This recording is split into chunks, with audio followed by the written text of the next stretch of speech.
अरे मला सांगा तुम्ही,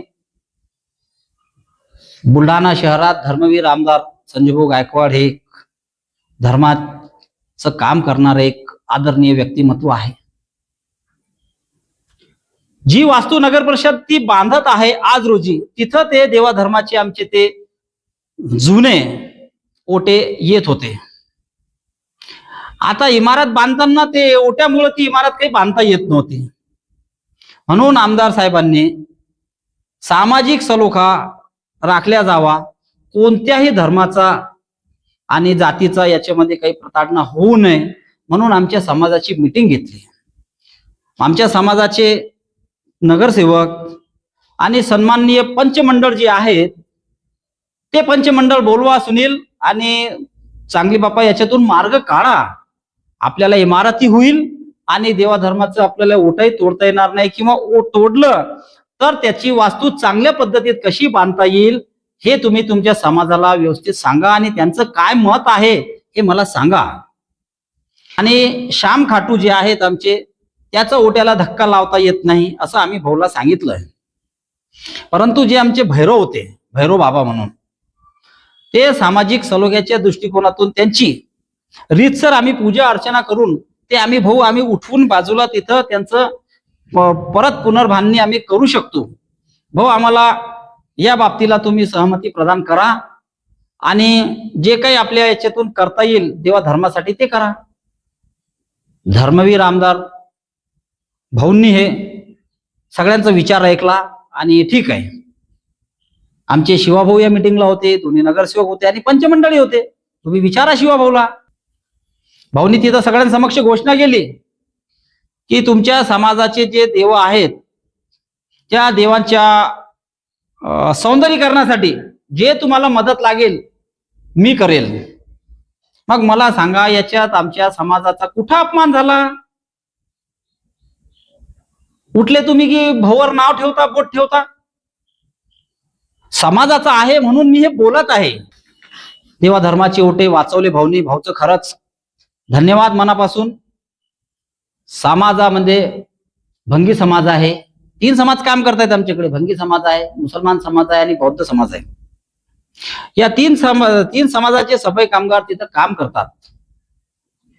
सुनील सोनी संचालक असताना एक आदेश पारित झाला होता. त्या आदेशामध्ये स्पष्ट नमूद होतं की 1993 पूर्वी जे लोक सफाई कामगार या पदावर लागल्या गेले त्यांना एक वेळची विशेष बाब म्हणून कायम करण्यात येते. त्यांच्या वारसांना वारसा हक्क लागू नाही, अनुज्ञेय नाही, शासन निर्णय आहे, या बघून घ्या. त्या शासनाच्या धोरणाप्रमाणे नगर परिषदमध्ये नवीन भरती होत नव्हती. समाजाचे बरेचसे मंडळी, बौद्ध समाजाचे, भंगी समाजाचे आणि मुसलमान समाजाचे आमचे सगळे तिन्हीच्या तिन्ही सफाई कामगार हे भाऊंना भेटले. धर्मवीर साहेबांनी आम्हाला काय केलं, या रे बाबा तुम्ही मुंबईला, तुमचा काय प्रश्न आहे रोजगाराचा तो आपण मिटवू. साक्षीदार देतोय तुम्हाला मी. जाकीर शेखलाल, शिवाभाऊ बेंडवाल आणि बरेचसे समाजाचे इतर समाजाचे लोक यांच्या समक्ष सोबत भाऊंना भेटले.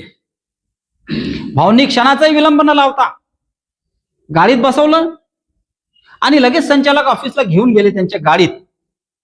ते त्या दिवशी जेवले सुद्धा नाही. मी साक्षीदार आहे आणि आमच्या समाजाचे बरेच लोक या बाबतीत साक्षीदार आहे. भाऊ सकाळपासून मंत्रालयात होते, परंतु जसं आमचं शिष्टमंडळ गेलं तसं भाऊंनी क्षणाचाही विलंब न लावता, जेवण न करता ते संचालक ऑफिसला गेले. तिथं काकड सर होते.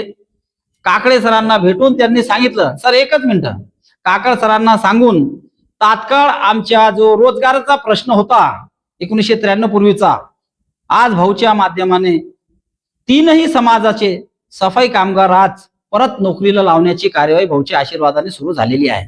अहो, धर्मवीर संजूभाऊ गायकवाड यांनी मोठी नगर परिषदेची इमारत बांधण्याचा त्यांचा जो मानस आहे तो त्यांनी केला. आज 50-60 वर्षात नगर परिषद बांधल्या गेली नाही. धर्मवीर संजूभाऊ गायकवाड यांनी मानस केला आणि तात्काळ ते कामाला सुरुवातही झाली. लोखंडी पडला, सिमेंट येऊन पडला आणि लवकरच ते काम सुरू होईल. आपण हे सर्व पत्रकार महोदय पाहू शकता.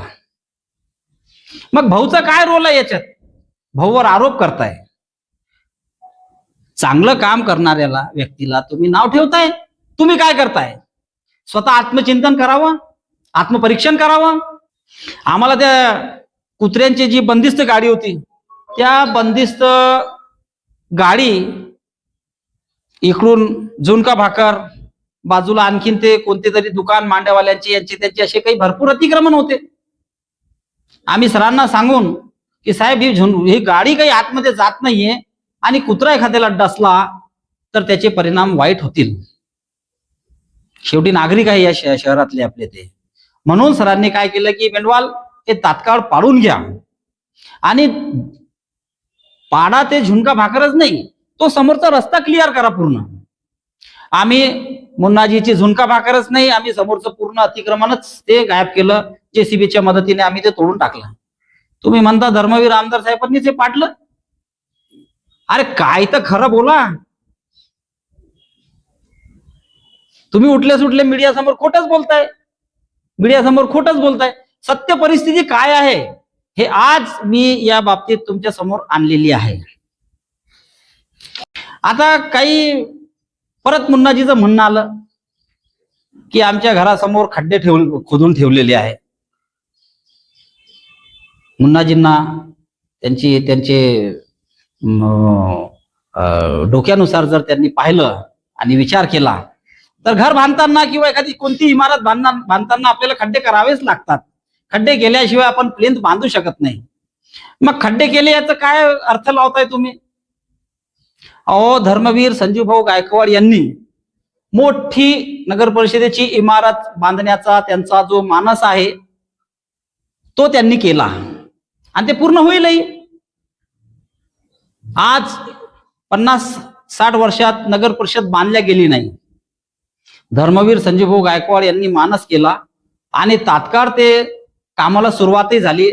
लोखंडी पडला, सिमेंट येऊन पडला आणि लवकरच ते काम सुरू होईल.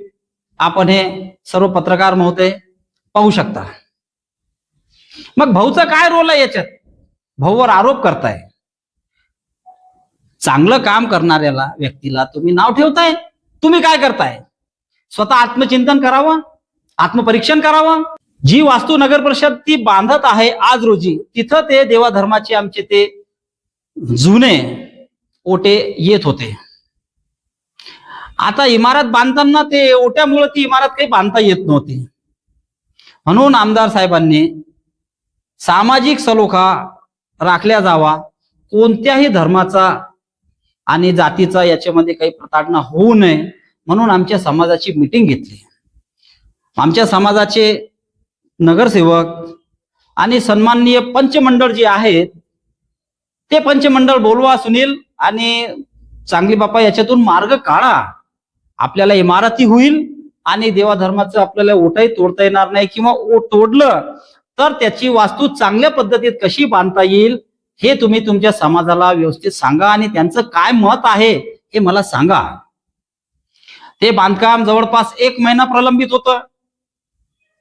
1 महिन्यात ही मीटिंग आम्ही समाजाची लावली. समाजाचे सगळे प्रतिनिधी आम्ही त्यावेळेस मुन्नाजीलाही बोलवलं. मग मुन्नाजी त्यावेळेस का नाही आले?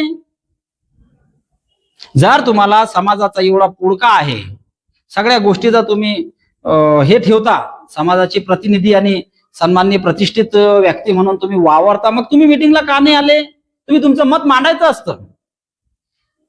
तुम्ही तुमचं मत मांडा ना. ते आले नाही. सगळे प्रतिष्ठित मंडळी ही जमा झाली आणि सखोल विचार केला की ठीक आहे, आमचे 2 ओटे आहे समाजाचे आणि एका ओट्यामुळे खरंच ते कोपऱ्यावर असल्यामुळं ती वास्तू काही बांधता येत नव्हती आणि श्याम खाटू जे आहेत आमचे त्याचा ओट्याला धक्का लावता येत नाही असं आम्ही भाऊला सांगितलंय. परंतु जे आमचे भैरव होते, भैरव बाबा म्हणून, ते सामाजिक सलोख्याच्या दृष्टिकोनातून त्यांची रीतसर आम्ही पूजा अर्चना करून ते आम्ही उठवून बाजूला तिथं त्यांचं परत पुनर्बांधणी आम्ही करू शकतो. भाऊ, आम्हाला या बाबतीला तुम्ही सहमती प्रदान करा आणि जे काही आपल्या याच्यातून करता येईल देवा धर्मासाठी ते करा. धर्मवीर आमदार भाऊंनी हे सगळ्यांचा विचार ऐकला आणि ठीक आहे, आमचे शिवाभाऊ या मिटिंगला होते, दोन्ही नगरसेवक होते आणि पंचमंडळी होते. तुम्ही विचारा शिवाभाऊला.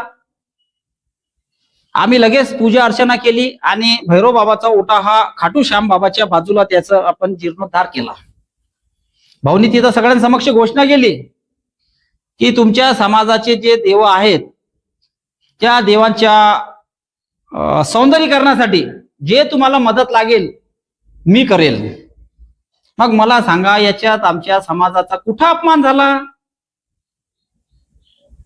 उठले तुम्ही की भाऊवर नाव ठेवता, बोट ठेवता.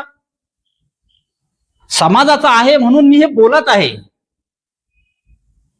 माझ्या समाजाचा विषय असल्यामुळे मला हे नाईलाज बोलणं भाग पडतंय. आज देवा धर्माचे ओटे वाचवले भाऊनी. भाऊचं खरंच धन्यवाद मनापासून. परत आता समाजामध्ये भंगी समाज आहे. 3 समाज काम करतायत आमच्याकडे. भंगी समाज आहे, मुसलमान समाज आहे आणि बौद्ध समाज आहे. या तीन समाजाचे सफाई कामगार तिथं काम करतात. सुनील सोनी संचालक असताना एक आदेश पारित झाला होता. त्या आदेशामध्ये स्पष्ट नमूद होतं की 1993 पूर्वी जे लोक सफाई कामगार या पदावर लागल्या गेले त्यांना एक वेळची विशेष बाब म्हणून कायम करण्यात येते. त्यांच्या वारसांना वारसा हक्क लागू नाही, अनुज्ञेय नाही, शासन निर्णय आहे, या बघून घ्या. त्या शासनाच्या धोरणाप्रमाणे नगर परिषदमध्ये नवीन भरती होत नव्हती. समाजाची बरेचशी मंडळी, बौद्ध समाजाचे, भंगी समाजाचे आणि मुसलमान समाजाचे, आमचे सगळे तिन्हीच्या तिन्ही सफाई कामगार हे भाऊंना भेटले. धर्मवीर साहेबांनी आम्हाला काय केलं, या रे बाबा तुम्ही मुंबईला, तुमचा काय प्रश्न आहे रोजगाराचा तो आपण मिटवू. साक्षीदार देतोय तुम्हाला मी. जाकीर शेखलाल, शिवाभाऊ बेंडवाल आणि बरेचसे समाजाचे, इतर समाजाचे लोक यांच्या समक्ष सोबत भाऊंना भेटले. भाऊंनी क्षणाचाही विलंब न लावता गाडीत बसवलं आणि लगेच संचालक ऑफिसला घेऊन गेले त्यांच्या गाडीत. ते त्या दिवशी जेवले सुद्धा नाही. मी साक्षीदार आहे आणि आमच्या समाजाचे बरेच लोक या बाबतीत साक्षीदार आहे. भाऊ सकाळपासून मंत्रालयात होते, परंतु जसं आमचं शिष्टमंडळ गेलं तसं भाऊंनी क्षणाचाही विलंब न लावता, जेवण न करता ते संचालक ऑफिसला गेले. तिथं काकड सर होते. काकडे सरांना भेटून त्यांनी सांगितलं, सर एकच मिनिट, काकड सरांना सांगून तात्काळ आमच्या जो रोजगाराचा प्रश्न होता 1993 पूर्वीचा, आज भाऊच्या माध्यमाने 3ही समाजाचे सफाई कामगार आज परत नोकरीला लावण्याची कार्यवाही भाऊच्या आशीर्वादाने सुरू झालेली आहे. ही गोष्ट मुन्नाजीला कळत नाही का? त्यांच्या समाजातले लागले नाही का? त्यांच्या परिवारातले लागले नाही का? ही गोष्ट तुम्ही बोलत नाही. उलट तुम्ही उठले सुटले समाजाचे, तुमच्यामुळं इतरांना काय त्रास होतो ही गोष्ट तुम्ही ध्यानात घ्या तुमच्या एका स्टेटमेंटमुळे, आणि चुकीचं स्टेटमेंट देताय. तर माझ्यावर जे आरोप लावलेले आहेत मुन्नाजीनं, त्याचं मी खंडन करतो.